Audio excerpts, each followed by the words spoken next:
عام قانون قدرت مرنے کے بعد کوئی زندہ نہیں ہوتا اور دنیا میں واپس نہیں آتا، لیکن اللہ تعالیٰ عبرت کے لیے کبھی کبھی ایسا کر دیتے ہیں۔ ہر دور میں کوئی نہ کوئی ایسا واقعہ پیش آتا رہا ہے، یہاں تک کہ کوئی زندہ ہو گیا اور مرنے کا حال سنایا اور پھر مر گیا۔ اس طرح کا ایک واقعہ گلگت میں پیش آیا۔ ایک شخص قبرستان سے گزر رہا تھا، اس کو آواز آئی، مجھے نکالو، میں زندہ ہوں۔ جب ایک دو مرتبہ اس نے آواز سنی، اس نے سوچا یہ میرا وہم ہے، میرا خیال ہے، کوئی آواز نہیں آ رہی۔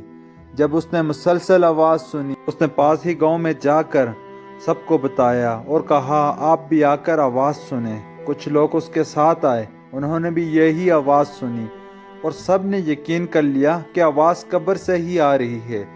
اب یقین ہونے کے بعد ان لوگوں نے مسئلہ پوچھنے کی فکر ہوئی کہ علماء سے معلوم کرو کہ قبر کھولنا جائز ہے یا نہیں۔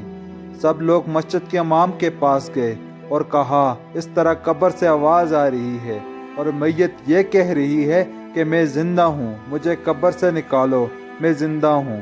اور پھر مولوی صاحب نے فرمایا اگر آپ کو یقین ہو گیا ہے تو پھر قبر کو کھول دو اور اس کو باہر نکال دو۔ چنانچہ لوگ ہمت کر کے قبرستان گئے اور جا کر قبر کھولی۔ جیسے ہی تختہ ہٹایا، اندر سے ایک عورت ننگی بیٹھی ہوئی ہے اور اس کا کفن ختم ہو چکا ہے، اور وہ عورت کہہ رہی ہے جلدی سے میرے گھر سے میرے کپڑے لاؤ، میں کپڑے پہن کر باہر نکلوں گی۔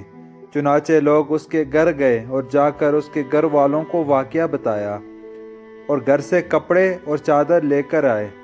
آ کر قبر میں پھینک دیا تو اس عورت نے کپڑے پہنے، چادر اپنے اوپر ڈالی اور بجلی کی طرح قبر سے باہر نکلی اور اپنے گھر جا کر ایک کمرے میں گھس کر اندر سے کنڈی لگا دی۔ اب جو لوگ قبرستان آئے تھے سب اس کے گھر آئے، معلوم ہوا کہ وہ کمرے میں گھس کر اندر سے کنڈی لگائی ہوئی ہے۔ ان لوگوں نے دستک دی، کنڈی کھولو۔ اندر سے آواز آئی، کنڈی کھول دوں گی لیکن وہ شخص داخل ہو جو مجھے دیکھنے کی تاب رکھتا ہو۔ میری حالت ایسی ہے مجھے کوئی بھی دیکھ کر برداشت نہیں کر سکے گا، لہٰذا کوئی دل والا بندہ اندر آئے اور میری حالت دیکھے۔ اب سب لوگ ڈر رہے تھے۔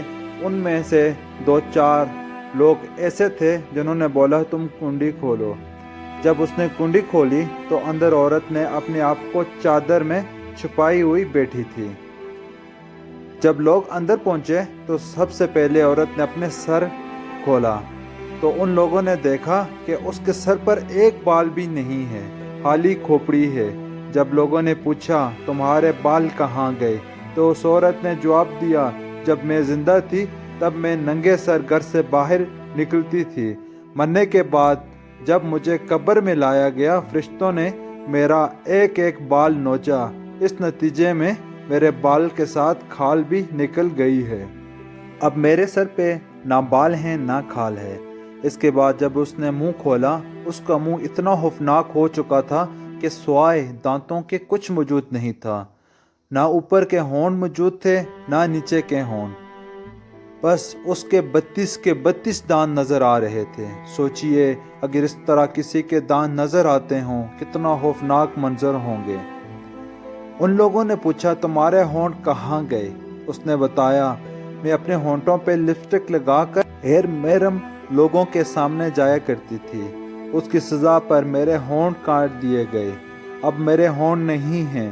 بس اس عورت نے اپنے ہاتھوں اور پیروں کو کھولا، لوگوں نے دیکھا اس کے ہاتھوں کی انگلیاں اور پیروں کی انگلیوں کے ناخن تمام ختم ہو چکے تھے۔ اس سے پوچھا گیا تیری انگلیوں کے ناخن کہاں گئے؟ اس نے بتایا ناخن پالش لگانے کی وجہ سے میرے ایک ایک ناخن کھینچ لیا گیا۔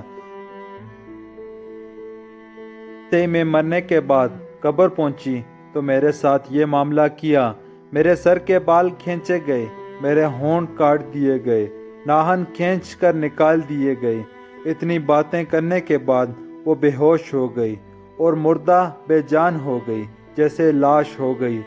چنانچہ لوگوں نے اس کو دوبارہ قبرستان پہنچایا، وہاں پہ دفن کر دیا۔ محترم خواتین، اللہ نے یہ عبرت دکھانی تھی، دیکھو اس عورت کا کیا انجام ہوا۔